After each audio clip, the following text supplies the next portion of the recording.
Today, we are diving into the topic of procrastination, which hits home for a lot of us. Whether you are struggling with procrastination yourself, always fighting the urge to delay, or you work with someone who's a procrastinator and it's driving you nuts, stay tuned as we explore the ups and downs of procrastination and what you can do about it. Procrastination has gotten a bad rap over the years. But along with the downsides, there are actually some moments when procrastination can help us. So before we write it off as something we need to stop doing, let's take a look at the downsides and the upsides of procrastination. Kicking us off, it might seem obvious, but the biggest problem with procrastination is that you might miss a deadline or have to turn in subpar work.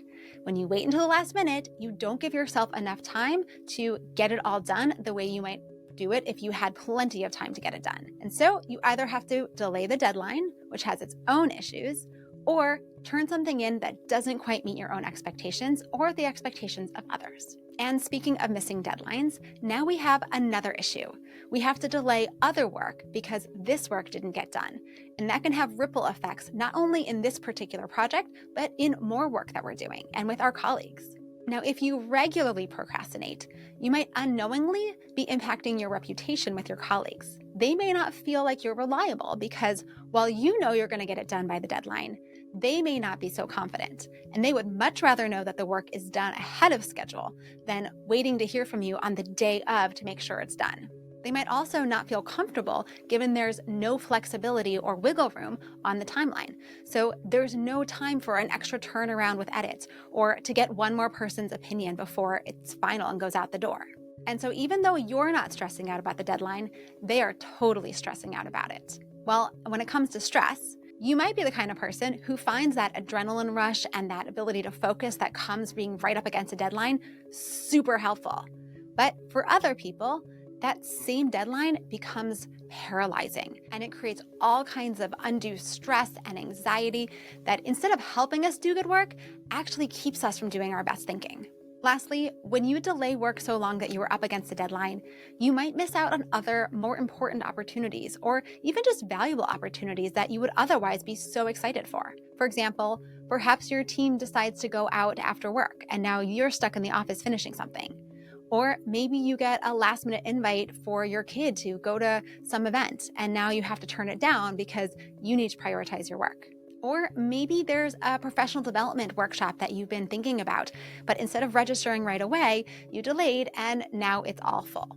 For all those reasons, those delays, those procrastinations, those waiting until the last minutes have somehow negatively impacted you, your colleagues, or your work. Now, let's take a look at the upsides because procrastination, as I said, is not all bad. Sometimes when you jump into a decision or rush to an action, you miss out on the rigorous thinking and the good stuff that happens when you just give yourself a little bit of time and space. This could be finding a more creative solution to a problem, or gathering more information that's going to help you make a better decision, or thinking through something and then realizing that the actions you were about to take weren't actually relevant, weren't even the right actions, and then you're saving yourself from having to redo work. Giving yourself a little bit of extra time to process and think by procrastinating on a decision or an action can be just the thing you need to think more creatively, to make better decisions, and to take better actions. And sometimes you just need a break.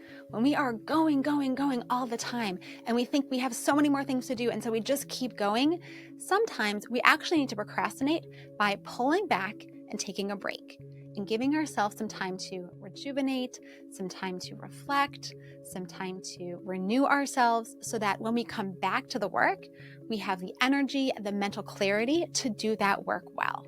This can look like pushing off a task until later in the day and going for a walk, or it could look like pushing off a task until later in the week even, as long as you're giving yourself this space to come back to the task with that renewed energy. Now, sometimes procrastinating can actually help us focus on the most important things. When there are tasks that you just keep pushing off and off and off, sometimes that's a good thing because those tasks are less important than the tasks that you're turning your attention to. And when we can't do everything, we have to decide what we're going to spend our time on. And so procrastinating on the lower value tasks is actually a good thing because it's allowing you to focus and prioritize on the higher value tasks. The key is to make sure you know the difference between your low value and your high value tasks so that you're procrastinating on the right ones. And lastly, as I mentioned earlier, some people find procrastination to be that jolt of energy that they really need to do their best thinking, their most efficient work. Sometimes you can spend a lot of hours working on something when it feels like you have a lot of spaciousness to get it done.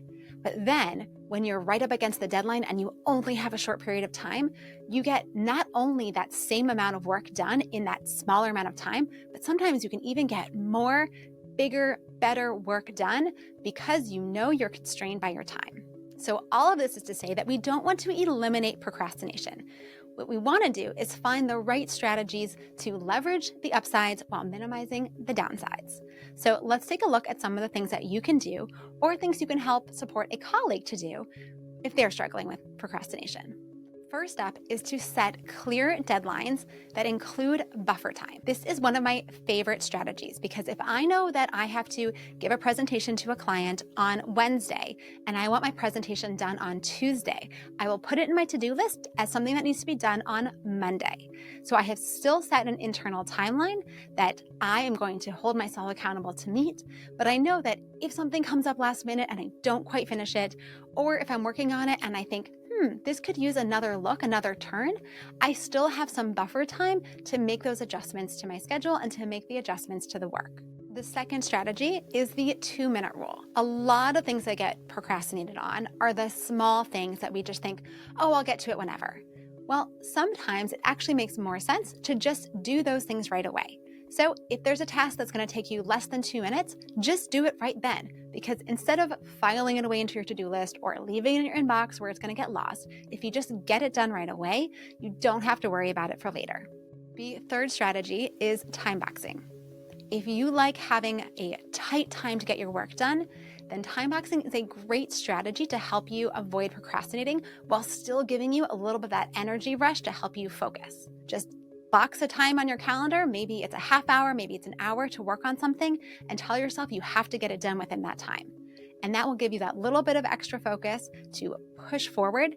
And if you've been really delaying because you don't want to do that piece of work, well, now you know you only have to do it for an hour. One of my favorite strategies for procrastination that leverages the upsides and avoids the downsides is to break a larger task into smaller steps. Instead of thinking about planning an entire retreat for your team as one big project, think about the small pieces of work that have to go into it and set yourself deadlines for each of those smaller steps.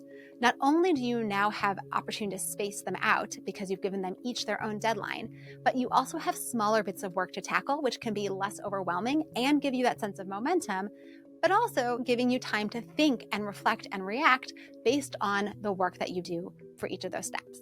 Lastly, I'm a huge fan of rewarding or bribing yourself.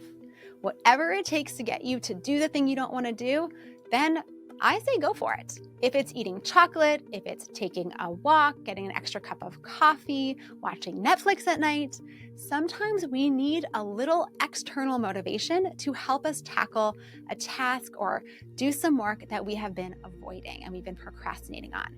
So if you know that procrastination is not going to help you in this moment, then figure out a reward for the work and do the work and then reward yourself. On the flip side, if you are rushing to do work all the time and you need to give yourself a little bit of space, reward yourself for not doing a task yet. Put it on your calendar for the day you're going to get it done, and then reward yourself when you've waited the appropriate amount of time to make that decision or to do that piece of work. If you found this video helpful, I hope you'll check out my additional resources at themodernmanager.com. And while you're here, don't forget to subscribe and check out my latest video.